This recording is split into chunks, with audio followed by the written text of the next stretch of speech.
another coverage of the 2024 Compound Fest celebration. And here with someone whose face none of you would be a stranger to. Of course, Stephen.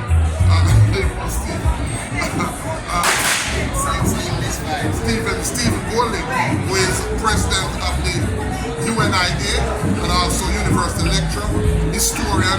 What I think I say about Stephen is anything you say to him, he adds value to it. And we're talking about, we're having a discussion about what we call the Indigenous Caribbean Medicine Initiative. Brought that to him, and he was telling me now about the Jamaica Black Cross. Let's start with that. Tell us what exactly is the Jamaica Black Cross? Well, it's really the UNI Black Cross that was established as an auxiliary of the Universal Development Association in 1990, set up by Marcus Garvey's organization in response to black soldiers returning from World War I and complaining that the Red Cross was practicing or neglecting them, a racist policy where they would tend to wounded white soldiers first and allow the wounded black soldiers to wait, and many of them died of their injuries because they didn't get the immediate attention they needed.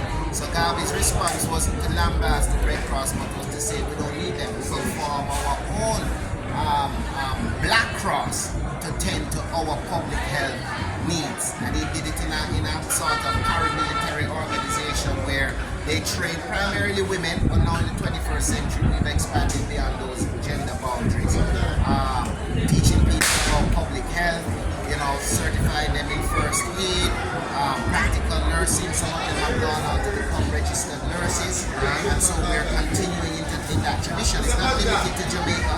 We still have Black nurses active in Belize and Costa Rica and other countries. First I'm hearing about that. So Garvey's response was not to try to seek permission. What he did was to create a solution. And of course he focused on women.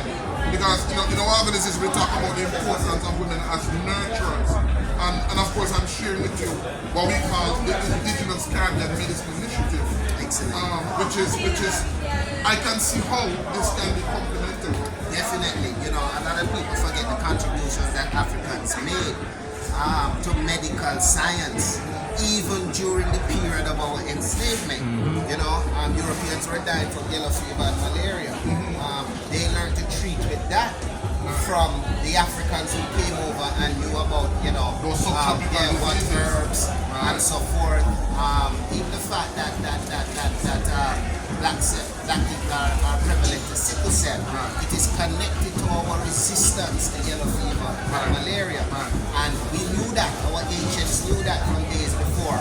And so we were able to share that knowledge with Europeans who oftentimes exploited that knowledge and patented these things and claimed them for themselves. But we in Jamaica have to remember people like Cooper Cornwallis, like Mary C. Cole, who we originally referred to as doctresses. Right? They didn't got to know European medical school. But they use the traditional knowledge. Traditional knowledge passed from their parents and their foreparents. And I was reading an article, Steve, that was talking about the fact that during the years when traditional medicine was used as a basis for healthcare, when it was more based on that, there was a lower mortality as it relates to birth rates. Yes. There was a lower mortality as it relates to a number of ailments. It was much more lower during the time when the healthcare system was based on a more natural approach. Yes. And we still need our midwives in the hospitals when it comes to birthing our children and making sure that we don't lose our mothers or our children in that process. But also, bigger than that is the fact that we as a people, sometimes in this media-driven, overwhelming Western culture, we pick up an attitude where we begin to look condescendingly at what is considered traditional and folk medicine, when the reality is that much of modern medical knowledge is based on those traditional folk healings. I mean, we still have grandmothers and mothers here with a bottle of ganja soaked in rum and pimento, sometimes scorpion tail,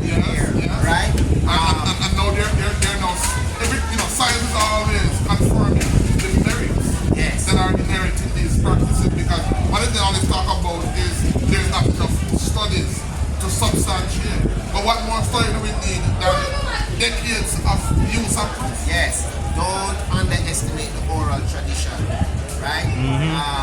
If it never so, is near so. That's right. I mean, look at the ganja industry as an example. Now everybody's talking about medicinal benefits of ganja. But who was saying that for such a long At one time? time it was thought to be the medicine that would man you, the herb that would man you. Who made it popular in the world that Yeah. this herb is what biblical reference to was of the healing of nations.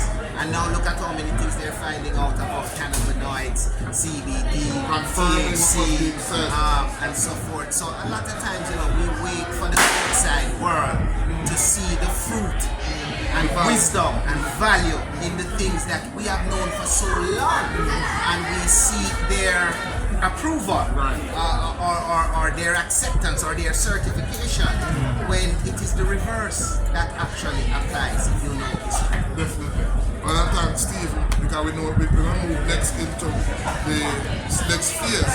But one of the things that we do in pushing the message forward, one of the things that we are trying to do is using people power. So when they find persons like yourself and others, what it is that we're looking for is we have put together a hashtag, and it says something like this: hey, I'm Dr. Ben Israel, and I support the Indigenous Caribbean Medicine Initiative. I'm Stephen Golding, President of the Universal Negro Improvement Association in Jamaica, and I support the Indigenous Caribbean Medicine Initiative. Thank you, my friend. Let's read.